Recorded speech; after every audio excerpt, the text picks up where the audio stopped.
Bonjour, je m'appelle Élise et il y a 3 mois, alors que j'étais branchée à des machines en service de réanimation, ma mère m'a envoyé un SMS qui disait « Peut-être que mourir te rendra intéressante ». Pas de « bon rétablissement », pas de « on t'aime », juste ça. Je n'ai pas répondu, mais je n'ai pas oublié non plus. Ils ont utilisé ma maladie pour récolter de l'argent. Ils ont utilisé mes photos pour s'attirer la sympathie. Et quand je suis revenue à la vie, ils m'ont effacée comme si je n'avais jamais existé. Pas de place à table lors des dîners de famille. Pas de nom sur le testament. Pas de chambre dans la maison que j'avais aidé à payer. Ils voulaient que je disparaisse, alors je me suis volatilisée. Mais que se passe-t-il lorsque la fille qu'ils ont effacée commence à conserver toutes les preuves? Et que se passe-t-il lorsque le silence devient une pièce à conviction? La première chose que j'ai entendue n'était pas le bip des machines. Ce n'était même pas la voix de l'infirmière ou le bruit des semelles en caoutchouc sur le lino. C'était une vibration, faible, nichée quelque part sous la fine couverture posée sur ma taille. Puis le bruit métallique de mon téléphone glissant du bord du plateau d'hôpital. C'est ça qui m'a vraiment ramené à la conscience. Ça, et la douleur dans ma poitrine à chaque fois que j'essayais de respirer. Mon corps semblait avoir été recousu à la hâte. Des tubes dans mon bras, une canule à oxygène dans mon nez, des moniteurs attachés à moi comme si j'étais sur le point d'être lancé dans l'espace. Tout sentait l'eau de Javel et le plastique. La lumière qui filtrait par la petite fenêtre était grise et froide, des flocons de neige fondaient contre la vitre avant même d'avoir eu la chance de tenir. Et puis l'écran s'est allumé.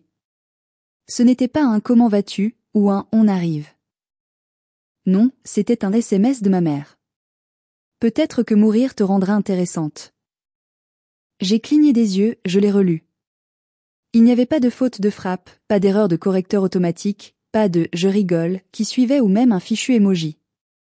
Juste 7 mots, nets, précis, délivrés à 6h41 du matin. Je l'ai fixé si longtemps que le moniteur a commencé à biper de manière irrégulière. Une infirmière s'est précipitée. Je ne me souviens même pas de ce qu'elle a dit, juste de son ton, calme, professionnel, comme si elle était entraînée à gérer des patients en état de choc. Mais elle n'avait aucune idée que le pire traumatisme dans la pièce n'était pas l'infection dans mes poumons ou la septicémie qui ravageait mon corps. C'était ce message, cette femme, ma mère, le genre de personne qui n'envoie pas de fleurs ou n'appelle pas quand sa fille est en soins intensifs. Elle envoie des pics. Je suis restée là, les lèvres sèches et gercées, essayant de donner un sens à la froide réalité dans laquelle je m'étais de nouveau réveillée. Ce n'était pas nouveau, juste plus flagrant. Et j'aurais dû le voir venir. La dernière fois que je lui avais parlé, 2 semaines plus tôt, elle m'avait dit que je devais m'endurcir quand j'avais mentionné que je ne me sentais pas bien. Si tu ne te plaignais pas tout le temps, tu ne tomberais pas malade. J'avais hoché la tête, marmonné quelque chose sur le fait que j'avais besoin de m'allonger, et j'avais raccroché. En grandissant, j'étais celle qu'on oubliait, la plus jeune, la plus silencieuse, la plus sacrifiable, la mascotte de la famille. Jusqu'à ce que j'arrête de jouer mon rôle. Jusqu'à ce que je commence à fixer des limites. C'est là que je suis passée de sa petite fille chérie à l'ingrate. On pourrait penser que frôler la mort m'aurait valu un laissez-passer temporaire, mais non. J'ai reçu un SMS qui semblait avoir été craché avec un sourire narquois. L'infirmière est revenue. Elle a ajusté quelque chose sur ma perfusion et a demandé si je voulais qu'elle contacte quelqu'un pour moi. Personne ne viendra, ai-je dit d'une voix rauque. Ils sont occupés. Elle m'a jeté un regard. Pas de pitié, quelque chose de plus proche de la déception. Comme si j'avais choisi cette situation.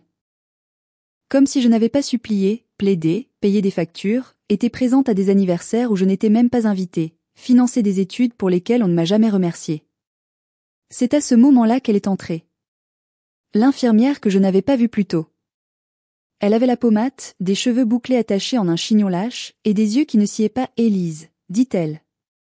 Tu ne te souviens probablement pas de moi, mais on était au lycée ensemble. J'ai cligné des yeux, il m'a fallu une seconde. Amélie. Elle a souri et je l'ai reconnue. Cette même confiance tranquille qu'elle avait à l'époque, même quand les autres la traitaient de « cassock » dans les couloirs. Même quand ma mère refusait que je l'invitais à mon anniversaire parce qu'elle n'était pas de notre monde. Et la voilà, debout à côté de mon lit, un dossier à la main, sauvant des vies. Elle a regardé ma fiche, puis m'a regardé à nouveau. On ne devrait pas avoir à frôler la mort pour être remarqué. Je n'ai pas répondu. Ma gorge était à vif, et même si elle ne l'avait pas été, je n'aurais rien eu d'intelligent à dire. Elle s'est assise à côté de moi. Il n'y a personne pour toi. J'ai secoué la tête. Pas surprenant, a-t-elle murmuré. Certaines familles ne se montrent que lorsqu'il y a une caméra ou un héritage. Ça m'a donné envie de rire. Je ne l'ai pas fait, mais j'en avais envie. Nous avons parlé quelques minutes. De choses et d'autres. Elle a changé ma poche de perfusion, vérifié mes constantes. Avant de partir, elle m'a serré doucement la main. Tu as 72 heures, Élise, dit-elle. Après ça, ils te renverront chez toi. Chez moi, ai-je répété. Où que ce soit, a-t-elle ajouté, sans méchanceté. Quand elle partit, j'ai de nouveau regardé le téléphone. Le message était toujours là, brillant comme un artefact maudit. Peut-être que mourir te rendra intéressante. Je ne pouvais pas pleurer. J'étais trop fatiguée, trop déshydratée, mais quelque chose en moi s'est fissuré. Pas comme un vase qui se brise, mais plutôt comme une faille sismique, silencieuse, dangereuse. J'ai effacé le message. Puis j'ai ouvert l'application de notes et je l'ai tapé. Peut-être que mourir te rendra intéressante.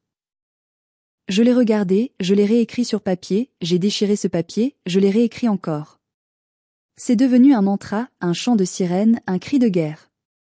Vous me voulez intéressante? Vous me voulez bruyante? Très bien. Je me suis allongée, j'ai regardé la neige tomber en spirale par la fenêtre, et j'ai laissé une autre sorte de clarté s'installer. Pour la première fois depuis des années, je n'essayais pas de prouver quoi que ce soit. Je n'essayais pas de gagner l'approbation de qui que ce soit, ni de mériter la place qu'il n'avait jamais eu l'intention de me donner. Cette fois, je planifiais. Amélie est revenue ce soir-là. Elle a apporté une tisane, même si je n'étais pas censée boire beaucoup. Elle a chuchoté que c'était aux plantes. Ne me dénonce pas, a-t-elle dit avec un clin d'œil. J'ai souri un peu. C'était une sensation étrange. Nous n'avons pas beaucoup parlé, juste assez. Avant de partir, elle a dit, tu as le choix. Tu peux rentrer chez toi, ou tu peux aller de l'avant. Je n'ai pas eu besoin de réfléchir. J'ai déjà décidé. J'ai éteint mon téléphone. J'ai fermé mon ordinateur portable, mais je n'ai pas bougé tout de suite. Il y avait quelque chose de lourd dans ma poitrine. Pas à cause de l'infection cette fois, mais à cause de la clarté. Le genre de clarté qui ne brûle pas ou ne poignarde pas, mais qui pèse en vous comme un fardeau dont vous savez qu'il ne disparaîtra jamais vraiment.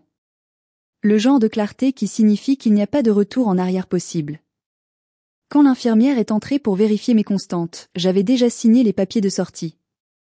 Personne n'est venu me chercher. Pas de ballon, pas de fleurs, pas de mère pleurant de soulagement au pied de mon lit d'hôpital. Juste un sac en papier fourni par l'hôpital avec un inhalateur de rechange, 2 ordonnances pliées et mon chargeur de téléphone enroulé autour de mon poignet comme un garrot que j'aurais oublié d'enlever. Dehors, le ciel était une tache blanche et pâle. Quelques flocons de neige s'accrochaient au coin des portes vitrées. Je marchais lentement, chaque pas rappelant à mon corps qu'il m'appartenait toujours. L'arrêt de bus n'était pas loin, mais le vent transperçait mon manteau comme s'il n'avait pas compris que j'étais déjà meurtrie. Quand je suis montée dans le bus, le chauffeur m'a jeté un rapide coup d'œil mais n'a rien dit. Je me suis affalée sur un siège près de la fenêtre, le plastique froid contre mon dos. En face de moi, une jeune mère serrait sa fille dans ses bras, toutes deux emmitouflées dans des écharpes en tricot assorties. La petite fille riait de quelque chose, les yeux grands ouverts et sans peur. Je les ai observés un instant de trop, et quand la mère l'a remarqué, elle a souri poliment et a rapproché l'enfant d'elle. Je me suis détournée, j'ai appuyé mon front contre la vitre embuée et je me suis murmuré, j'ai survécu à la mort, mais personne ne m'attend encore. De retour à mon appartement, la boîte aux lettres était pleine à craquer, prospectus, factures, et une enveloppe d'un ancien laboratoire d'analyse que je n'avais pas visité depuis plus d'1 an. J'ai tout jeté sur la table de la cuisine et je me suis dirigée vers la bouilloire. J'avais besoin de chaleur, de quelque chose de réconfortant. Pendant que l'eau bouillait, j'ai déchiré l'enveloppe avec le logo du laboratoire. Juste un courrier de routine, pensais-je, mais la lettre à l'intérieur n'était pas routinière. Chère mademoiselle Lemoine, cette lettre a pour but de confirmer que votre couverture par la mutuelle familiale souscrite par Valérie Lemoine a été résiliée à compter du 12 janvier de l'année dernière. J'ai fixé les mots, je les ai relus. Résiliée l'année dernière. Ça n'avait aucun sens. Ou peut-être que si, et je n'avais tout simplement pas voulu le voir. Mes mains tremblaient alors que je rouvrais mon ordinateur portable. J'ai cherché dans mes emails, parcouru mes relevés bancaires. Rien, aucun avertissement, aucun appel, pas de « juste pour te prévenir, ma chérie, on t'a retiré de la mutuelle ». À la place, j'ai trouvé une transaction datée de 3 mois après mon retrait. Ma mère avait ajouté Dorian à la mutuelle. Mon frère, celui qui n'avait pas gardé un emploi plus de 6 mois au cours de la dernière décennie. Le même frère qui mettait si souvent leur conjoint à découvert que j'avais fini par payer leur loyer directement au propriétaire. J'ai eu le souffle coupé. Je me suis assise lourdement, laissant le papier tomber par terre. Flashback. 2e année d'université. J'avais pris un 2e petit boulot dans un café pour aider à couvrir les cotisations de la mutuelle familiale. Sarah avait eu une opération dentaire. Zoé avait fait cette batterie de tests d'allergie coûteux. Dorian, je ne me souviens même plus ce que c'était. Quelque chose à propos de maux de dos à force de jouer aux jeux vidéo. À l'époque, je pensais que ça signifiait quelque chose. Que j'étais le ciment qui nous unissait. Que peut-être, juste peut-être, il finirait par me voir. Maintenant, je réalisais ce que j'avais vraiment été, pratique. J'ai laissé la lettre sur la table et j'ai erré dans le salon. Mon téléphone a de nouveau vibré. Je l'ai attrapé, m'attendant à moitié à une autre facture médicale ou à une offre promotionnelle, mais non, c'était une notification Facebook. Sarah avait identifié Valérie et Zoé dans une publication. La photo était impeccable, clairement prise par un professionnel. Les 3 se tenaient devant une cheminée, des flûtes de champagne à la main, habillés dans des tons coordonnés de beige et d'or. Valérie portait des perles. Sarah portait la robe verte que j'avais laissée chez ma mère l'année où j'avais déménagé. La légende, nos filles si fortes, des femmes qui portent le nom de famille avec grâce. Je l'ai fixée. Pas une seule identification pour moi, pas une seule mention. Quelqu'un avait même commenté, où est la plus jeune? Aucune réponse. Je n'ai pas pleuré. Pas cette fois. Au lieu de ça, j'ai fait une capture d'écran. Puis j'ai ouvert un dossier que je n'avais pas touché depuis longtemps. Un dossier intitulé « Pièce à conviction, phase 1 ». À l'intérieur se trouvaient de vieux reçus de paiement, des messages de groupe de la famille, des emails de remerciements que j'avais envoyés et auxquels on n'avait jamais répondu. J'ai glissé la photo dedans et j'ai renommé le fichier « Photo S3 femmes sans moi ». Puis j'ai ouvert un tableur et j'ai commencé à taper. Loyer payé 2 mois pour maman quand papa est parti. Frais de scolarité couverts, 1 200 € pour l'école de photo de Zoé. Mutuelle, 3 500 € de cotisation sur 4 ans. Voyage d'anniversaire de Dorian, 600 €. Pièce montée pour les fiançailles de Sarah, 250 €. La liste s'allongeait, et à chaque ligne, quelque chose d'étrange se produisait. Je ne me sentais pas triste. Je me sentais purifiée. Si je ne suis pas votre fille, ai-je chuchoté à personne, peut-être que j'étais juste votre portefeuille. Je n'ai pas publié de réponse cinglante. Je n'ai pas commenté sous la photo. Ce n'était plus mon style. Au lieu de ça, j'ai ouvert ma messagerie, je suis allée dans mes paramètres et j'ai supprimé la signature qui disait « Élise Lemoine ». J'en avais fini de porter un nom qui m'effaçait. Ce soir-là, j'ai allumé une bougie. Pas pour une cérémonie, juste pour la lumière. Puis j'ai ouvert un nouveau journal. Sur la première page, j'ai écrit « On n'a pas besoin d'être vu pour exister, mais je ferai en sorte qu'il me voit quand même ». La page suivante était blanche. En attente. J'ai rouvert mon ordinateur portable. Le curseur clignotait dans la barre de recherche. J'ai tapé 4 mots. Avocat droit de la famille gratuit. Je fixais le SMS de Valérie comme si c'était une sorte de carton d'invitation tordu d'une vie antérieure. Dîner de famille. Dimanche. Pas d'excuses. Le ton n'était pas invitant. C'était une convocation. Une menace voilée enveloppée dans quelque chose qui ressemblait à de l'amour si on plissait assez les yeux. C'était déjà vendredi après-midi et mon appartement était encore à moitié en désordre avec tout ce que j'avais sorti la veille. Des dossiers, des reçus, des notes à moitié écrites pour moi-même sur des bloc-notes. J'avais ouvert cet ordinateur portable à la recherche de ressources juridiques, mais tout ce que ça avait vraiment fait, c'était d'ouvrir quelque chose en moi que je n'avais pas laissé sortir depuis des années. J'étais encore assise à la table de la cuisine quand mon esprit a commencé à vagabonder. Le tableur était ouvert sur mon écran et, d'une manière ou d'une autre, je m'étais retrouvée dans le dossier intitulé « Pièce à conviction, phase 1 ». Et là, il y avait les photos de la remise de diplôme de Sarah. Il y a 3 ans, je l'avais aidée à remplir son dossier de candidature pour le master accéléré. Quand elle a été acceptée, elle m'a appelée en sanglotant. Et quand les factures des frais de scolarité sont arrivées, elle m'a dit « Tu sais comment est maman à propos du fait que les femmes doivent avoir leur propre argent. Si elle m'aide, elle me le reprochera toute sa vie. » J'ai compris. J'ai couvert 18 mois de frais de scolarité, 19 800 € pour être exact. Je me souviens de chaque centime parce que j'ai reporté la réparation des freins de ma voiture pendant des mois pour pouvoir me le permettre. J'ai pris l'avion pour sa cérémonie à Bordeaux, j'ai pris des photos, je me suis assise à côté de notre mère sur un banc où je me sentais comme un manteau emprunté, présente mais pas à ma place. Puis est venu le moment, le discours. Sarah se tenait sur cette estrade avec ses boucles parfaites et sa posture parfaite et a dit « Je dois tout aux femmes qui m'ont élevée, en particulier à maman, pour m'avoir appris l'importance de la résilience. » C'était tout. Pas de clin d'œil, pas de code secret, juste une gomme propre. J'ai applaudi, mes mains me piquaient, et quand j'ai regardé Valérie à côté de moi, elle a juste hoché la tête comme la reine d'un défilé, saluant des inconnus. Ma gorge s'est nouée rien qu'en y repensant. J'ai réduit la fenêtre du dossier et je me suis levée. J'avais besoin d'air.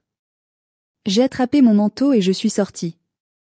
L'air de Lyon était humide, imprégné de l'odeur de la pluie sur le bitume. Les nuages flottaient bas comme s'ils hésitaient entre pleuvoir à verse ou juste bouder. Le café sur le trottoir d'en face était calme. J'ai commandé un café à emporter et j'ai attendu, vérifiant mon téléphone par habitude. Rien de nouveau. Juste ce fichu SMS, toujours là, non lu. On compte sur ta présence. Comme si ma présence était attendue, pas désirée. Comme si j'étais un rôle, pas une personne. Le temps que je retourne à mon appartement, une deuxième vague de souvenirs avait déjà commencé à déferler sur moi. Le mariage de Dorian. Ce cirque. C'était il y a 2 étés. J'ai payé pour la salle de réception parce que Valérie avait oublié de verser la compte et le traiteur avait failli se désister jusqu'à ce que je vire le solde. Le DJ aussi. J'ai même aidé Sarah à choisir la pièce montée de Dorian parce qu'il n'arrivait pas à se décider entre un red velvet et un carrot cake. À la réception, Zoé s'est levée, faisant teinter son verre avec une cuillère, souriant à la foule. « Levons nos verres », a-t-elle dit. Aux personnes qui ont rendu cette journée possible. À maman pour nous avoir gardé les pieds sur terre et à Sarah pour avoir tout organisé jusqu'à la dernière fleur. La foule a applaudi. J'ai bu du champagne en silence. Personne n'a mentionné que j'avais payé pour cette fichue chose. Plus tard dans la nuit, Valérie m'a trouvée sur le balcon. Elle m'a tendu un verre de vin blanc comme si c'était une récompense et a dit « La vraie générosité est silencieuse, ma chérie. C'est comme ça qu'on sait qu'elle est sincère. » J'ai souri, le genre de sourire qu'on arbore quand on a mal aux mâchoires à force de se retenir. De retour dans le présent, je me suis assise et j'ai ouvert un nouveau document. J'ai commencé à taper tout ce que j'avais jamais payé pour cette famille. Mais cette fois, j'ai ajouté des colonnes. Date, montant, qui en a bénéficié et qui en a eu le crédit. Le schéma est devenu évident. Je donnais, ils prenaient, ils effaçaient, et maintenant ils me voulaient à dîner. Comme par hasard, l'interphone a sonné. J'ai regardé l'écran. Personne n'avait dit qu'il venait. Je les ai fait entrer, à moitié curieuse, à moitié angoissée. Un paquet était posé devant ma porte quand je l'ai ouverte. Du papier craft brun, pas d'adresse de retour. À l'intérieur, une lettre écrite d'une écriture soignée, encre bleue, un léger parfum de lavande, indubitablement ma tante Thérèse. C'était la sœur cadette de Valérie. La seule qui m'ait jamais envoyé une carte d'anniversaire sans que ce soit une signature de groupe. La lettre disait « Élise, j'observe depuis des années. Nous l'avons tous fait. Tu n'imaginais rien. Ta mère t'en voulait parce que tu lui faisais de l'ombre. En survivant à plus de choses qu'elle n'a jamais eu à le faire. En ne t'effondrant pas comme elle l'espérait. Elle a vu ta force et l'a prise pour de la rébellion. Et nous l'avons laissé faire parce que nous avions peur d'être exclus comme toi. De devenir l'ennemi. Je ne m'attends pas à ce que tu nous pardonnes, mais j'avais besoin que tu le saches. Tu n'as jamais été invisible, juste dérangeante. Et ça, c'est de notre faute. Thérèse. Je suis restée longtemps avec cette lettre. Non pas parce qu'elle me choquait, mais parce qu'elle confirmait ce que je n'avais jamais dit à voix haute. Je l'ai pliée, je l'ai placée dans le même dossier que les photos du discours de remise de diplôme et la vidéo du toast du mariage. J'ai renommé le dossier « Pièce à conviction, schéma familial ». Après un moment, j'ai rouvert le tableur. Cette fois, j'ai mis des couleurs dans les colonnes. Vert pour ce que j'avais donné, rouge pour ce qui avait été pris, gris pour ce qui avait été ignoré, noir pour ce qui avait été volé. On ne peut pas manipuler les chiffres, ai-je chuchoté. J'ai cliqué sur enregistrer et je me suis adossée à ma chaise. Puis j'ai ouvert un nouveau dossier sur mon bureau, je l'ai intitulé « Phase 2, contingence juridique, un document, un email ». Objet, demande avocat droit de la famille pro bono. J'ai hésité une seconde, puis j'ai cliqué sur envoyer. Avant même que je puisse fermer le navigateur, mon téléphone a vibré. C'était de Valérie. Dîner de famille dimanche. On compte sur ta présence. Pas d'excuses. Pas une invitation, un ordre. Je l'ai regardé, puis mon écran, puis de nouveau le message. Ils pensaient encore avoir le droit de me convoquer. Ils croyaient encore que j'accourais, mais ils avaient oublié une chose. Ce qu'on oublie n'oublie jamais. Le dimanche venu, j'avais fait mon sac de voyage 2 fois et l'avais défait 3 fois. Je n'étais pas sûre de savoir pourquoi je me donnais cette peine. Je n'allais pas dormir à la maison, et je ne me faisais aucune illusion sur le fait d'être accueillie comme une fille revenant au bercail. Mais l'habitude a une étrange façon de persister, comme une mémoire musculaire d'une époque où je pensais encore que l'amour pouvait se mériter. Le vol pour Annecy a atterri juste après 15 heures. L'air froid m'a giflé lorsque je suis sortie sur la passerelle. Mais ce n'était pas le temps qui me faisait frissonner. C'était le souvenir d'être entrée dans cette maison une fois de trop, en espérant que cette fois-ci serait différente. Que cette fois-ci, il me verrait. Une voiture de location et 20 minutes silencieuses plus tard, je me suis garée devant la maison familiale. Le crépi était du même vert pâle dont je me souvenais, bien que délavé et s'écaillant sur les bords. Le paillasson avait toujours cette tache de café de l'époque où l'ex de Sarah avait renversé sa tasse, et personne n'avait jamais pris la peine de le nettoyer correctement. Même la même couronne de Noël d'il y a 2 ans s'accrochait encore à la porte, les baies fanées tombant comme si elles savaient qu'on les avait oubliées. Je suis restée au bord de l'allée un instant, hésitant à faire demi-tour et à aller directement à un hôtel. Mais j'étais venue jusqu'ici, et c'était eux qui m'avaient invitée. À l'intérieur, l'air sentait le produit à la cire et l'attention. La cheminée était allumée, les bûches crépitaient comme si quelqu'un avait commandé une ambiance. Le salon ressemblait à un décor de catalogue, soigneusement arrangé, émotionnellement vide. Sur le manteau de la cheminée était accrochée une nouvelle photo de famille. Sarah, Zoé et Dorian me souriaient, posant dans des tenues coordonnées. Pas de moi. Pas même un indice qu'il y en avait une 4e. Mon estomac s'est noué. Élise, appela Sarah depuis la salle à manger, sa voix légère, trop répétée. Te voilà. Elle s'est approchée avec un verre de vin blanc, ses talons claquant sur le parquet comme une ponctuation. Contente que tu aies pu venir. J'ai pris le verre, non pas parce que j'en avais envie, mais parce que le refuser déclencherait une conversation pour laquelle je n'avais pas l'énergie. Dorian a marmonné quelque chose qui ressemblait à un bonjour sans me regarder dans les yeux. Zoé m'a offert une accolade rapide et un bref « j'adore ce manteau ». Comme si j'étais une invitée qu'elle ne s'attendait pas à voir rester longtemps. Valérie est entrée en dernier. Elle m'a dévisagé de la même manière qu'on inspecte des fruits au supermarché. Polie, clinique, désintéressée. Tu as l'air fatiguée, dit-elle. Toujours ce petit boulot dans l'informatique ? Je n'ai pas répondu tout de suite. C'est une boîte de cybersécurité, ce n'est plus si petit. HM, elle a souri, seulement avec la bouche. Eh bien, au moins c'est quelque chose. Le dîner a été servi comme une performance. Poulet rôti, gratin dauphinois, salade que personne n'a touché. La conversation est restée polie, effleurant la surface comme un étang que personne n'osait troubler. Puis Valérie s'est levée, s'éclaircissant la gorge comme si elle s'apprêtait à prononcer un éloge funèbre. J'ai quelque chose pour tout le monde, dit-elle, prenant une pile d'enveloppes ivoire sur le buffet. Juste quelques papiers pour plus de clarté. Des trucs de succession, rien de grave. Elle les a distribués comme des cadeaux de fête. Un par un, mes frères et sœurs ont ouvert les leurs, l'expression neutre. J'ai attendu que la mienne soit dans mes mains avant de glisser mon pouce sous le rabat. Rien. Pas de page, pas de point, pas de clause ni de signature, juste de l'air. J'ai levé les yeux. Valérie a rencontré mon regard. Tu nous as quittés, dit-elle, la voix égale. Nous avons dû passer à autre chose.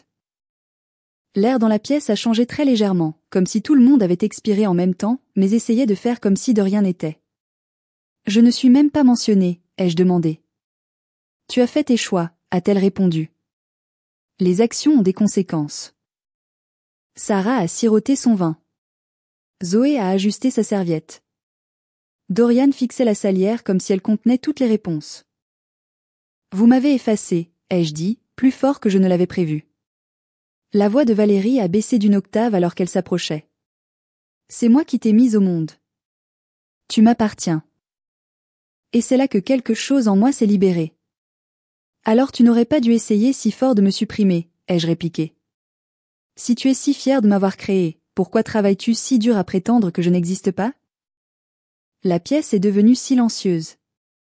Même la cheminée crépitait plus doucement, comme si elle savait qu'il ne fallait pas interrompre. Le sourire de Sarah a vacillé. Zoé clignait des yeux trop vite. Dorian a finalement levé les yeux. C'est pour ça que maman a dû faire ce qu'elle a fait, a murmuré Sarah, juste assez fort pour que tout le monde entende. Zoé a hoché la tête comme si elle auditionnait pour un rôle qu'elle ne voulait même pas. Valérie n'a pas scié. Prends ce que tu veux dans ta chambre avant qu'on la ferme à clé pour de bon. Je suis restée là, les poings serrés, chaque partie de moi hurlant de dire plus, de me battre. D'énumérer chaque anniversaire que j'avais payé, chaque facture d'hôpital que j'avais couverte, chaque silence que j'avais enduré. Mais je ne l'ai pas fait. Je me suis dirigée vers la porte d'entrée, puis je me suis arrêtée. J'ai déjà pris ce qui comptait, ai-je dit doucement. Moi-même. Je suis sortie dans le froid. Le vent était plus vif maintenant, me mordant les joues, mais je ne le sentais pas. Dans l'allée, j'ai sorti mon téléphone et j'ai tapé un message à Maître Leclerc. On avance. Ils ont officialisé les choses. Dès que je suis rentrée dans mon appartement à Lyon, le silence a frappé différemment. Ce n'était pas le genre de silence qui vous réconforte après un long voyage. C'était le genre qui confirme ce que vous savez déjà. Rien ne vous attend. J'ai laissé tomber mon sac de voyage près de la porte d'entrée et je suis allée directement à la cuisine, chaussures encore aux pieds, veste à moitié zippée. J'ai versé un verre d'eau, mais je ne l'ai pas bu. Mon téléphone était toujours dans ma main. Je me suis assise au comptoir de la cuisine et j'ai rouvert le SMS de Maître Leclerc, celui que j'avais tapé dans l'allée. On avance. Ils ont officialisé les choses. Je ne m'attendais pas à une réponse ce soir-là. Les avocats ne répondent pas aux SMS à minuit un dimanche, mais j'avais besoin de le dire, de le documenter pour moi-même, si ce n'est pour personne d'autre. Le matin est arrivé trop vite.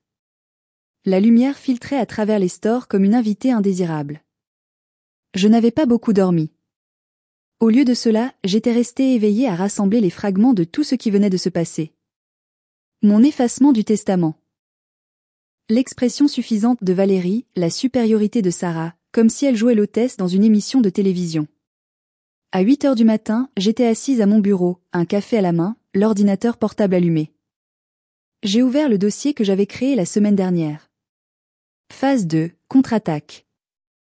Tableur, capture d'écran, favoris de ressources juridiques. Il n'y avait pas de feuille de route pour récupérer les morceaux de votre identité après que votre propre famille a essayé de les anéantir, mais je me suis dit que c'était ce qui s'en approchait le plus.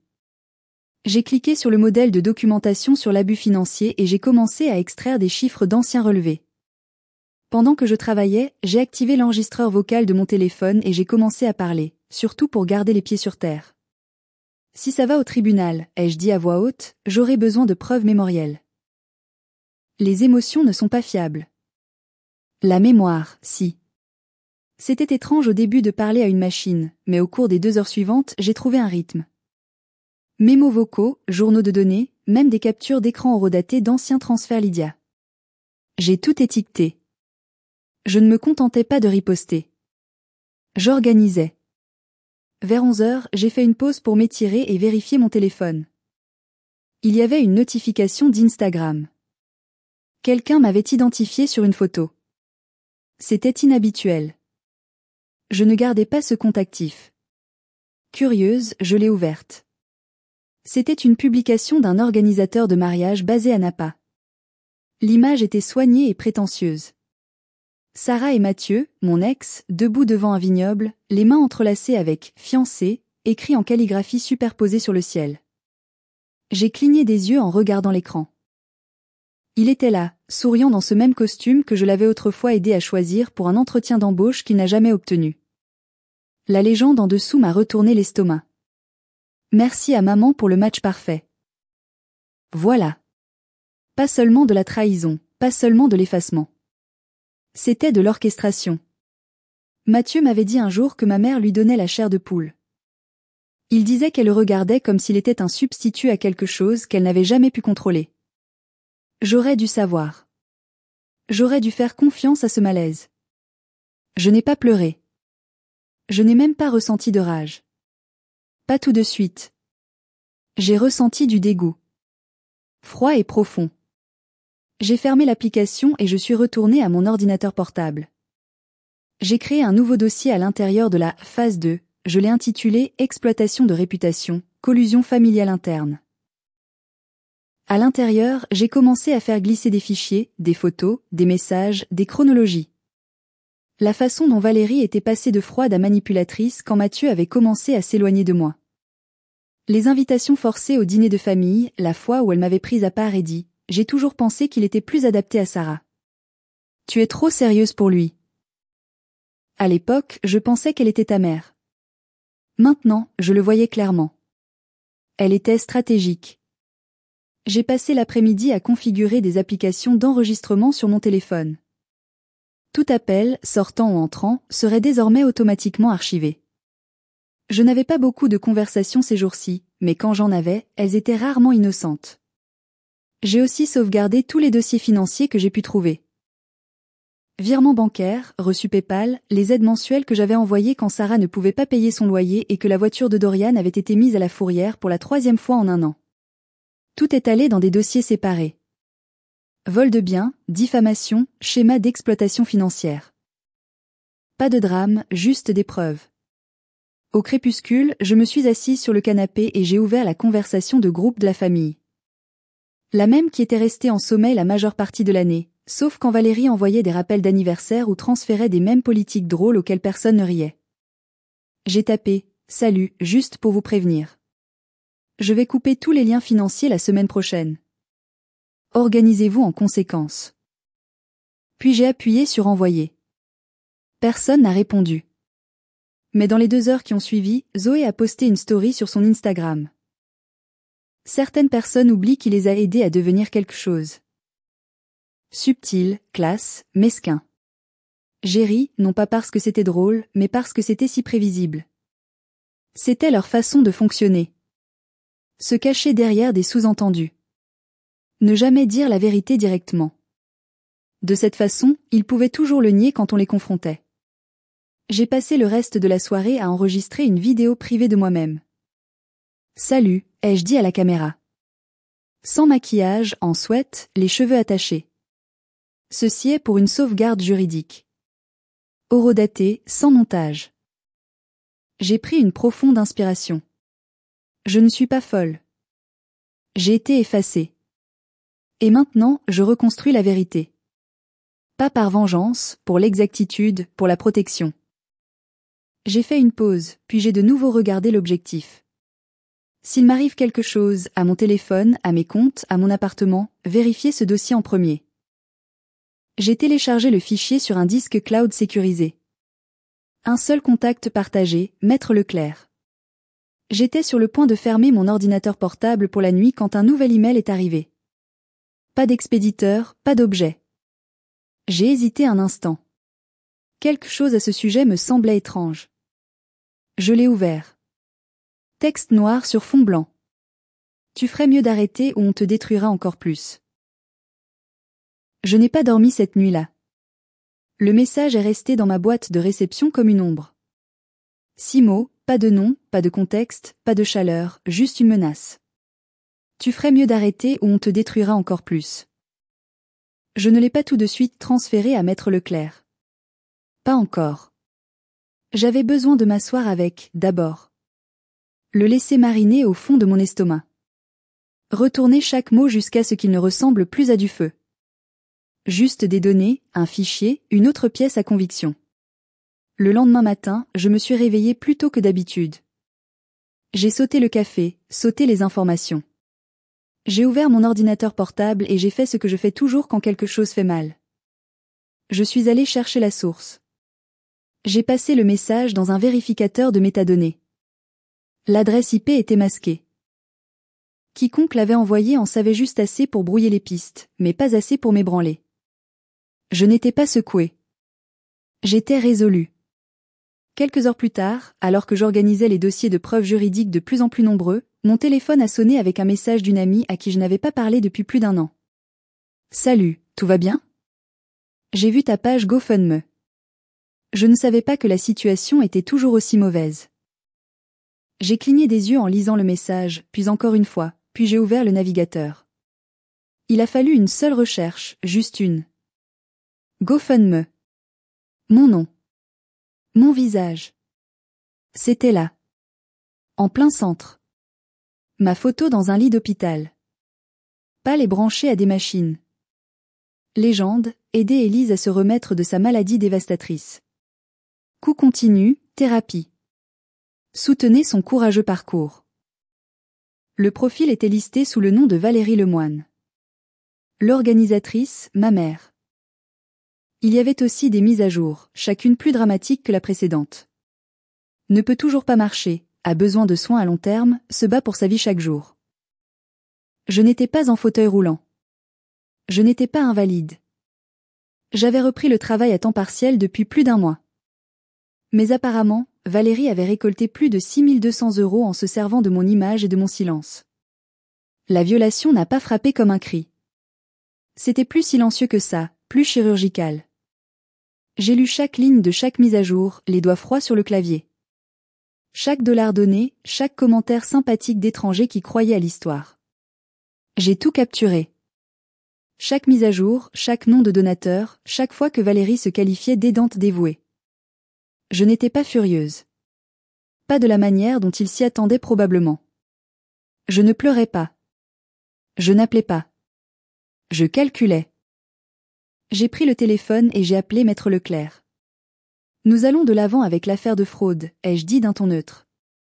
Elle n'a pas demandé pourquoi. Elle n'en avait pas besoin. Je rédige la lettre de mise en demeure maintenant, a-t-elle dit. Voulez-vous qu'elle soit signifiée en personne ou par courrier ? Les deux, ai-je répondu. Et je veux qu'elle soit également envoyée au conseil d'administration de son association caritative. Il devrait savoir avec qui il travaille. C'est juste, a dit Maître Leclerc. Envoyez-moi tout. Capture d'écran, horodatage, registre des dons. C'est déjà en cours. J'ai passé les 2 heures suivantes à télécharger les commentaires. Un d'une ancienne voisine. Valérie, vous êtes une sainte. Que ferait Élise sans vous ? Un autre d'une des amies de bridge de Valérie. Elle parlait toujours si bien de sa mère. Ça me brise le cœur. Il lui construisait un piédestal avec mon sang et il pensait que je ne m'en apercevrais pas. Ce soir-là, alors que je préparais le dossier de documents pour Maître Leclerc, mon téléphone a de nouveau vibré. Cette fois, c'était Oé. Tu fais tout un drame, disait le message. C'est juste une collecte de fonds. Elle s'inquiétait pour toi. Je n'ai pas répondu. 5 minutes plus tard, Sarah a posté sur Instagram. Un carré noir, du texte blanc superposé. Certaines personnes vivent pour détruire, pas pour pardonner. J'ai fait une capture d'écran, je l'ai ajoutée au dossier intitulé « Manipulation du récit public ». Dorian, comme d'habitude, est resté silencieux. Puis est venu l'email de Valérie. Objet, amour. Pas de salutation, pas de mise en forme, juste ceci, ce n'est pas de la fraude, c'est de l'amour. Tu me remercieras quand les factures arriveront. Je l'ai fixé pendant 1 minute entière avant de le transférer à Maître Leclerc. Aucune réponse nécessaire. Plus tard dans la nuit, j'ai enfilé un sweat à capuche et j'ai marché 4 pâtés de maison jusqu'à la boîte aux lettres la plus proche.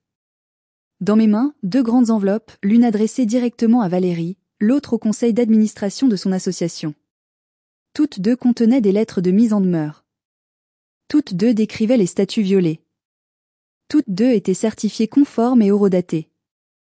Je les ai glissées dans la boîte et j'ai continué à marcher. L'air était frais, et les lampadaires projetaient de longues ombres sur le trottoir. Il y avait un poids sur ma poitrine, mais ce n'était pas de la peur. C'était le genre de poids qui vient quand on sait qu'on a cessé d'attendre que quelqu'un d'autre fasse ce qui est juste.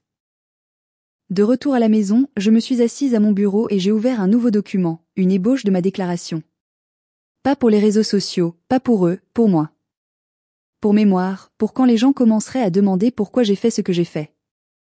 Avant même que je puisse finir le premier paragraphe, un email est apparu. Objet, nous avons entendu parler de votre histoire. Aimeriez-vous la raconter? Pas de nom, pas d'expéditeur que je reconnaissais, juste un lien hypertexte vers un podcast qui se concentrait sur les histoires de femmes ignorées. Ils avaient des milliers d'abonnés. Plusieurs épisodes étaient devenus viraux. Je n'ai pas cliqué sur le lien, pas tout de suite. Mais je ne l'ai pas supprimé non plus. Je n'ai pas répondu tout de suite à l'invitation du podcast. J'ai relu l'objet du mail encore et encore, laissant les mots flotter dans mon esprit comme un défi. Nous avons entendu parler de votre histoire. Aimeriez-vous la raconter? Il n'y avait pas de baratin, pas d'appât marketing ou de jargon de relations publiques, juste une simple question. Le lendemain à midi, je l'avais lu assez de fois pour savoir que la réponse était oui, mais à mes conditions. Cet après-midi-là, j'ai rencontré la productrice du podcast, Ava, dans un modeste studio niché derrière une librairie du centre de Lyon. Elle était plus jeune que je ne l'imaginais, mais avec une présence calme qui m'a immédiatement mise à l'aise. Il n'y avait pas d'équipe de tournage, pas de styliste, pas de maquilleur, juste 2 micros, une table en verre et une pièce silencieuse. Je ne veux pas citer de nom, lui ai-je dit. Et je ne crierai pas dans le micro. Elle a hoché la tête. Ce n'est pas pour ça que nous sommes là. J'apporterai des documents, ai-je ajouté. Des reçus, des photos. Vous pouvez utiliser ma voix, pas mon visage. Ava a souri. C'est exactement ce qui donne de l'importance à cette histoire. Le lendemain, nous avons enregistré. Je n'ai pas commencé par les soins intensifs. J'ai commencé par les chiffres. Plus de 80 000 €, ai-je dit, au cours des 10 dernières années, payés directement aux membres de la famille en leur nom ou pour leurs besoins. J'ai récité les chiffres comme un rapport. Frais de scolarité, frais médicaux, mensualité de prêt immobilier. J'étais listée sur des courses que je n'ai jamais mangées, des réparations de voitures, des acomptes de mariage. Pas de drame, pas de voix tremblante, juste des faits. Je n'étais pas la fille oubliée, ai-je continué. J'étais la fille utile jusqu'à ce que je cesse de l'être. Ava était assise tranquillement en face de moi, me laissant raconter l'histoire sans interruption. Ses yeux ne se sont pas écarquillés au pire moment. Elle n'a pas tressailli quand j'ai raconté la fois où ma mère s'est tenue sur scène et a utilisé une photo de moi, des tubes dans les bras, pour collecter des fonds pour une association caritative qui n'en a jamais vu un centime. Je lui ai montré le faux GoFundMe, les messages des gens qui avaient fait un don en pensant m'aider. Les légendes que Valérie avait écrites sur ma bravoure. Le mot « résiliente » utilisé comme un slogan marketing. L'interview a duré 1 heure. J'ai terminé avec une phrase que j'avais écrite dans mes notes la veille. Quand les gens vous effacent, la meilleure vengeance est de se présenter, preuve à l'appui. Ava a hoché la tête, puis a murmuré, ce pourrait être le titre de notre épisode. En sortant du studio sous une bruine de début de printemps, je me sentais plus légère. Pas vengée, juste alignée. Comme si toutes les parties éparpillées de moi commençaient lentement à reformer une silhouette. Mais la paix n'a pas duré longtemps. 1 semaine plus tard, je préparais le dîner quand mon téléphone a vibré avec un nouveau message audio. C'était de ma mère. Je n'ai pas appuyé sur lecture tout de suite. J'ai fixé la forme d'onde sur l'écran, le pouce en suspens, l'esprit hésitant. Finalement, la curiosité l'a emporté. Sa voix a rempli la pièce, légèrement étouffée. Elle est allée trop loin, disait Valérie, s'adressant clairement à quelqu'un d'autre. Soyons honnêtes. Si elle était morte, ça nous aurait évité bien des ennuis. Pas de procès, pas de honte. Elle a ri. Ri. J'ai mis l'enregistrement en pause. Mes mains ne tremblaient pas. Ma mâchoire ne s'est pas crispée. Je suis juste restée là, figée dans un silence si aigu qu'il aurait pu couper à travers les os. Puis j'ai de nouveau appuyé sur lecture. Si elle était morte. Je l'ai écoutée 3 fois. Pas pour la douleur, pour la clarté, pour la preuve. Et puis je l'ai sauvegardée dans les archives. Maître Leclerc et moi nous sommes rencontrés le lendemain. Je suis entré dans son bureau avec le fichier audio, une transcription imprimée et une détermination que je n'avais pas ressentie depuis l'hôpital. Nous nous sommes assises l'une en face de l'autre. Elle n'a pas souri. Elle a juste hoché la tête et ouvert le dossier que je lui ai glissé. C'est le moment, ai-je dit. On dépose tout. Elle a examiné les documents en silence. Vous ne faites pas ça juste pour vous, n'est-ce pas? Demanda-t-elle doucement. Non, ai-je répondu. Je le fais pour la prochaine fille à qui on dira qu'elle est ingrate d'avoir survécu. Nous avons déposé la plainte cet après-midi-là. Les chefs d'accusation étaient simples, usurpation d'identité, utilisation non autorisée d'images médicales, harcèlement moral. En pièce jointe se trouvait le fichier audio, les dossiers financiers et une chronologie détaillée avec plus de 50 pages de pièces justificatives. En 3 jours, nous avons eu la confirmation. La plainte était acceptée. Une date d'audience officielle serait fixée. Je n'ai rien posté à ce sujet. Je n'en ai parlé à personne en dehors de Maître Leclerc et d'Amélie. Au lieu de cela, j'ai observé les retombées se dérouler d'elles-mêmes. Zoé a supprimé de son Instagram toutes les photos de famille dans les 24 heures suivant la diffusion du podcast. Sarah m'a envoyé un message direct qui disait « Maman ne le pensait pas comme ça. S'il te plaît, ne rends pas ça public. » Trop tard. Valérie a tenté de faire pression par l'intermédiaire du conseil d'administration de son association. Des rumeurs ont circulé selon lesquelles elle aurait passé des appels, leur aurait dit que j'étais mentalement instable, aurait essayé de les convaincre de ne pas croire l'histoire. Ça s'est retourné contre elle. Quelqu'un du conseil a divulgué l'épisode du podcast à un journal local. En 2 jours, le titre était « Une mère exploite la maladie de sa fille pour la sympathie du public et le profit ». Les dons à son association se sont taris presque du jour au lendemain. Mais je n'ai pas célébré. J'ai continué à travailler, à cataloguer, et un jeudi soir pluvieux, j'ai marché seul à travers la ville, des écouteurs dans les oreilles, écoutant ma propre voix raconter mon histoire. C'était étrange de m'entendre de cette façon, calme, posée, maîtrisée. Quand ils m'ont effacé, disais-je dans l'enregistrement, je n'ai pas disparu. Je me suis réorganisée. Je me suis arrêtée de marcher et je me suis tenue à un passage piéton près d'un fleuriste, regardant les couples passer avec leurs courses et leurs parapluies. Ils ont bâti un héritage de silence, ai-je murmuré. J'ai bâti un dossier de vérité. Alors que je traversais la rue, mon téléphone a vibré. Une notification. Valérie Lemoine a reçu l'assignation. Le mot plié était toujours dans ma main lorsque je suis montée sur les marches du palais de justice. Je n'avais pas l'intention de la porter. C'était quelque chose que j'avais écrit au milieu de la nuit, à peine en réfléchissant, juste en griffonnant comme je le faisais quand j'étais adolescente et que je ne me sentais pas entendue. Mais il était là, ramolli par la pression de mes doigts, froissé là où mon pouce n'arrêtait pas de le plier et de le déplier. Je l'avais glissé dans la poche de mon manteau au cas où j'aurais besoin d'un rappel de qui j'étais et de ce que ce moment signifiait.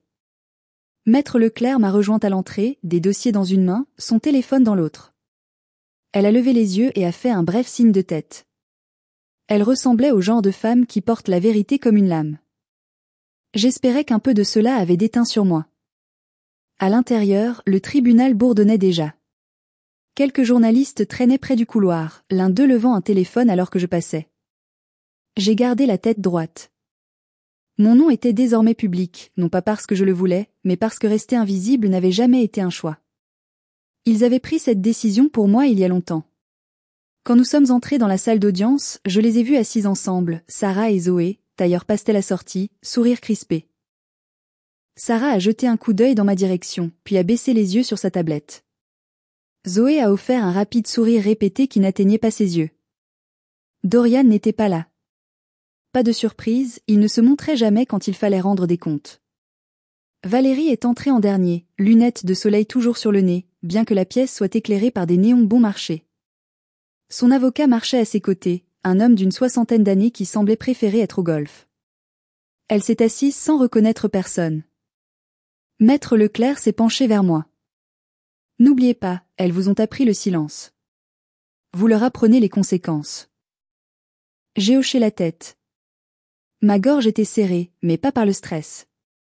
C'était la pression de quelque chose qui cédait enfin. Comme un barrage qui se rompt, non pas avec un rugissement, mais avec une certitude calme et constante. Le juge est entré. Tout le monde s'est levé. Le numéro de l'affaire a été lu. Mon nom a résonné dans la salle d'audience d'une manière qu'il ne l'avait jamais fait à la maison. Et puis Maître Leclerc s'est levé et a commencé. Elle était chirurgicale, précise. Elle a passé en revue chaque document devant la cour. Dossier financier, capture d'écran, reçu des donateurs du faux GoFundMe, horodatage des images manipulées. Puis est venue la bande audio. Elle a appuyé sur lecture et la voix de Valérie a rempli la salle d'audience. Si elle était morte, ça nous aurait évité bien des ennuis. Pas de procès, pas de honte. Le silence qui a suivi n'était pas gênant. Il était lourd. Sarah a bougé sur son siège. Zoé clignait des yeux rapidement. Son mascara parfaitement appliqué soudainement moins composé. Valérie n'a pas bougé. Pas un sillement, pas un tressaillement. Juste cette immobilité travaillée de quelqu'un qui croyait pouvoir survivre à la vérité. Mais la vérité n'attendait plus. Elle se tenait en talons avec des renforts. Le juge n'a pas eu besoin de longtemps. Après avoir examiné les pièces à conviction, il a regardé vers le banc avec un calme mesuré. Madame Lemoine, dit-il en s'adressant à Valérie. Ce tribunal trouve des motifs suffisants pour une faute civile, y compris l'usurpation d'identité et la diffamation par exploitation numérique. L'avocat de Valérie a commencé à s'opposer, mais le juge a levé la main. Vous avez eu votre chance. Vous n'avez pas répondu aux demandes de communication de pièces. Cela m'en dit plus que votre objection. Puis sont venues les requêtes. Maître Leclerc a demandé un gel d'urgence de tous les actifs familiaux, la maison, les comptes liés au nom de Valérie, même la propriété dans le Var dont je n'avais pas connaissance jusqu'à il y a 3 jours. Elle a également déposé une requête en annulation des transferts de propriété, y compris la maison que j'avais aidé à financer des années auparavant. Elle a demandé le renvoi immédiat de Valérie de son poste au conseil d'administration de l'association, citant une violation de l'éthique. Le juge a approuvé chaque requête, un seul coup de marteau, un seul. Ce son était plus fort que tous les cris que j'avais jamais ravalés. Quand ce fut terminé, le juge s'est tourné vers Valérie. Il vous est ordonné par la présente de présenter des excuses publiques écrites et verbales, qui seront enregistrées, transcrites et archivées. Vous pouvez procéder. Valérie s'est levée. Son avocat lui a tendu une feuille de papier. Elle ne l'a pas dépliée pendant un moment. Elle a juste fixé le juge. Puis, avec la grâce mécanique de quelqu'un lisant une langue inconnue, elle a commencé. J'ai déformé la réalité concernant ma fille. J'ai utilisé son image sans son consentement. J'ai nui à sa réputation. J'accepte l'entière responsabilité. Pas de pause, pas d'hésitation, juste une récitation. Sa voix était égale. Ses mains ne tremblaient pas. Et pourtant, la pièce a changé. Personne n'a applaudi. Personne n'a halté. Mais l'air lui-même semblait différent, plus dense. Je n'ai pas souri. Je n'ai pas hoché la tête en signe de victoire. J'ai simplement respiré. Le juge a offert un dernier mot de prudence, a rappelé à toutes les parties leurs responsabilités pour l'avenir, puis nous a congédiés. À l'extérieur du tribunal, les journalistes attendaient. Des flashs, des micros, trop de questions. L'un d'eux a demandé « Allez-vous vous réconcilier avec votre mère ?» J'ai arrêté de marcher. La réconciliation n'est pas une réunion de famille, ai-je dit. C'est l'acceptation des responsabilités. Pas d'autres commentaires. Ce soir-là, après le vol de retour à Lyon, je me suis retrouvée à marcher une dernière fois à Annecy, virtuellement. J'ai ouvert le site immobilier et j'ai cherché l'adresse. La maison était maintenant répertoriée comme étant en attente de litige. J'ai ouvert la vieille photo du Porsche, la peinture écaillée, la couronne usée, le paillasson qui n'a jamais été nettoyé. Puis j'ai sorti le mot que j'avais écrit quelques jours plus tôt, celui que j'avais plié et emporté au tribunal. Vous aviez mon silence. Maintenant, j'ai le reste. Je suis retournée à cette maison une dernière fois, je me suis garée discrètement, j'ai monté les marches du Porsche comme je l'avais fait tant de fois auparavant. Mais cette fois, je n'ai pas frappé. Je n'ai pas demandé à entrer. J'ai glissé le mot sous la porte, je suis restée là un instant, et je suis partie. Je n'ai pas regardé en arrière. La porte d'entrée s'est refermée derrière moi avec une douce finalité. Je suis resté sur le porche une seconde de plus que nécessaire, écoutant, non pas des bruits de pas ou des voix, mais l'écho de quelque chose en quoi je n'étais pas sûr de croire encore. La paix. Elle n'est pas arrivée en fanfare. Elle n'a pas défilé. Elle est simplement arrivée, silencieuse, comme le crépuscule s'installant sur un trottoir familier. De retour à Lyon, le printemps avait commencé à s'insinuer aux abords de ma vie. La lumière du matin s'étirait plus longtemps maintenant, et je me suis surprise à ouvrir les fenêtres plus souvent. Non pas parce que l'air était chaud, mais parce que j'apprenais à respirer différemment. Cooper, mon Golden Retriever, m'a accueilli avec son enthousiasme habituel, la queue battante, quand je suis entrée dans la maison cet après-midi-là. Il portait un de ses jouets en peluche dans sa gueule, comme pour me rappeler que nous n'avions pas à porter les choses lourdes tout le temps. Depuis le salon, j'ai entendu le doux bourdonnement d'un dessin animé. Au centre du tapis était assise Lina, pieds nus, les jambes croisées, une traînée de crayons de couleur se déversant sur du papier. Elle a levé les yeux, les coins de ses lèvres se courbant en un sourire qui me prenait toujours au dépourvu. « Tu es revenu, dit-elle. » J'ai hoché la tête. « Je t'avais dit que je serais à la maison avant le dîner. » Elle a levé son dessin. « Ça, c'est nous. » 3 bonshommes allumettes, un grand, un de taille moyenne avec des oreilles, Cooper, évidemment, et un avec un soleil au-dessus de sa tête. « Pourquoi est-ce que je brille ?» ai-je demandé en m'accroupissant à côté d'elle. Elle a haussé les épaules. « Parce que tu as arrangé les choses. » Je ne savais pas quoi répondre à ça. Alors, je lui ai embrassé le sommet de la tête et j'ai laissé le moment s'éterniser. Plus tard dans la soirée, après que Lina soit allée se coucher, je me suis tenue dans l'embrasure de la porte de ce qui était devenu mon bureau. Les étagères étaient maintenant principalement remplies. Des livres que j'aimais. Quelques-uns dans lesquels j'écrivais. Quelques petites photos encadrées. L'une était de Lina avec un sourire barbouillé de chocolat. Une autre de moi et Cooper sur la côte. La troisième était vide, un espace laissé ouvert, non pas pour la famille, non pas pour ce qui avait été perdu, mais pour quelque chose que je construirais selon mes propres termes. 3 mois s'étaient écoulés depuis la décision du tribunal. 3 mois depuis que Valérie avait lu ses excuses publiques comme si c'était une liste de courses. 3 mois depuis que les gros titres s'étaient estompés, que le buzz des réseaux sociaux s'était calmé et que tout le monde était passé à autre chose. Mais pas moi. Pas de la manière qu'il supposait. Je n'ai pas ruminé. Je n'ai pas cherché à me venger. J'ai réutilisé. Le transfert de propriété a été finalisé quelques semaines seulement après la décision du tribunal. La maison d'Annecy, ma maison d'enfance, l'endroit qui contenait plus d'ombre que de souvenirs, était maintenant à moi. Mais je ne l'ai pas réclamé par nostalgie. Je l'ai réclamé dans un but. La maison du réconfort, c'est comme ça que je l'ai appelée. Ce n'était pas Tapax en Graveleuil. Pas de cérémonie d'inauguration, pas de couverture médiatique, juste une nouvelle plaque à l'entrée, de la peinture fraîche sur la porte, et une mission claire comme de l'eau de roche, pour les filles effacées avant qu'elles ne puissent parler. Nous avons installé des lits superposés dans mon ancienne chambre. Des commodes données ont rempli les autres pièces. Des bénévoles ont aidé à convertir le sous-sol en un espace de conseil. Il y avait un coin lecture, une cuisine communautaire. La première semaine, nous avons accueilli 3 femmes. La deuxième semaine, 5. Chaque fois que je parcourais ces couloirs, je me souvenais de ce que c'était que d'être silencieuse dans sa propre maison. Je ne voulais plus jamais qu'une autre femme ressente cela. Un jeudi tranquille, je suis rentrée du refuge pour trouver un petit paquet sur mon paillasson. L'écriture sur l'enveloppe était instantanément familière. Tante Thérèse. À l'intérieur, une seule feuille de papier à lettres. Le même bleu poudré qu'elle utilisait toujours. Son écriture cursive, stable comme toujours. Élise. Le pardon n'est pas une approbation. C'est la permission de vivre sans leur poids. Tu as mérité chaque souffle que tu prends maintenant. Chacun d'eux. Tu ne dois à personne une version de toi-même qui saigne juste pour qu'ils se sentent propres. Vis bien. C'est la seule excuse qu'ils ne sauront jamais comment donner. Avec amour, Thérèse. Je suis restée longtemps avec cette lettre. Je n'ai pas pleuré. Je n'en avais pas besoin. Certaines choses méritent le calme. Pas le silence, mais l'immobilité.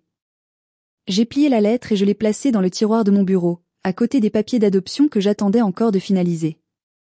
L'assistante sociale de Lina avait déjà noté les progrès.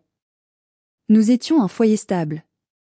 Des mots que je n'aurais jamais pensé pouvoir s'appliquer à quoi que ce soit portant mon nom. Cette nuit-là, après que Lina ait été bordée et que Cooper se soit enroulé au pied du canapé, j'ai ouvert mon ordinateur portable. Là, me fixant, se trouvait le dossier intitulé « Phase 2 contre-attaque ».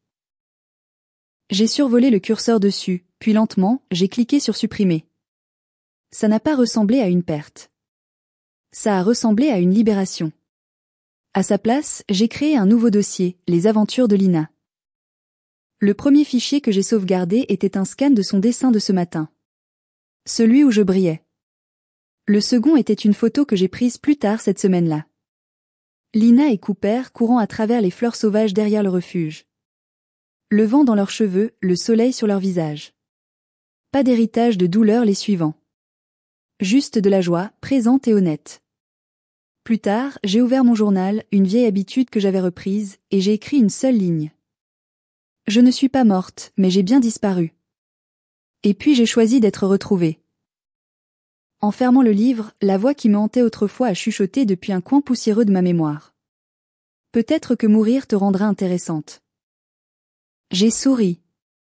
Intéressante n'est pas ce dont ils se souviennent. C'est ce que vous devenez quand ils vous oublient. Parfois, les batailles les plus difficiles ne se livrent pas dans les salles d'audience ou à travers des disputes.